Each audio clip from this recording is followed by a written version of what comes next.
माझ्या आदिवासी कोळी समाजातील माता भगिनींनो, मी ॲडव्होकेट गणेश सोनवणे बोलतोय. आज मी तुमच्यासमोर एक अत्यंत महत्त्वाचा मुद्दा ठेवू इच्छितो. समाज म्हणजे काय? समाज हा केवळ माणसांचा समूह नाही. समाज हा संस्कारांचा, परंपरांचा, न्याय-अन्यायाविरुद्धच्या लढ्याचा आणि सामूहिक अस्तित्वाचा एक जिवंत इतिहास आहे.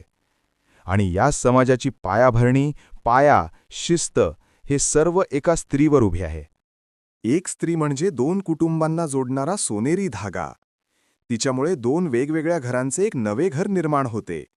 यामुळेच आपल्या जमातीत एका कुळात विवाह निषिद्ध मानला जातो, कारण आपली परंपरा सांगते की नातेसंबंध रक्ताशी नव्हे तर संस्कृतीशी जोडलेले असतात. जशी जिजाऊंनी छत्रपती शिवाजी महाराजांना संस्कार घालून एक समाजाचे नेतृत्व घडवले, तशीच प्रत्येक आई आपल्या मुलावर संस्कार घालते. आईचे संस्कार म्हणजे मुलाचे भविष्य, आणि मुलाचे भविष्य म्हणजे संपूर्ण समाजाचे भविष्य. आज आपल्या समाजात मंदाताई सोनवणे, मंगलाताई सोनवणे, भारतीताई कोळी यादगिरीकर, कविताताई कोळी अशा अनेक रणरागिणी आहेत. त्या केवळ घर सांभाळणाऱ्या नाहीत, तर शासनाच्या अन्यायाविरुद्ध शंखनाद करून रणांगणात उतरलेले आहेत.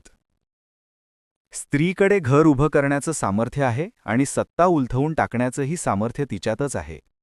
म्हणूनच समाजाने स्त्रीचा सन्मान केला पाहिजे. स्त्री हीच संस्कारांची जननी आहे, संस्कृतीची वाहक आहे आणि समाजाचं रक्षण करती आहे. माझ्या माता भगिनींनो, तुमच्यातील प्रत्येकजण जिजाऊ आहे, प्रत्येकजण संस्कार करती आहे आणि प्रत्येकजण समाजरक्षक आहे. आपण सारे एकत्र आलो तर हा अन्यायाचा डोंगरसुद्धा हलवून टाकू. जय संविधान, जय आदिवासी कोळी समाज. आपलाच समाज बांधव, ॲडव्होकेट गणेश सोनवणे.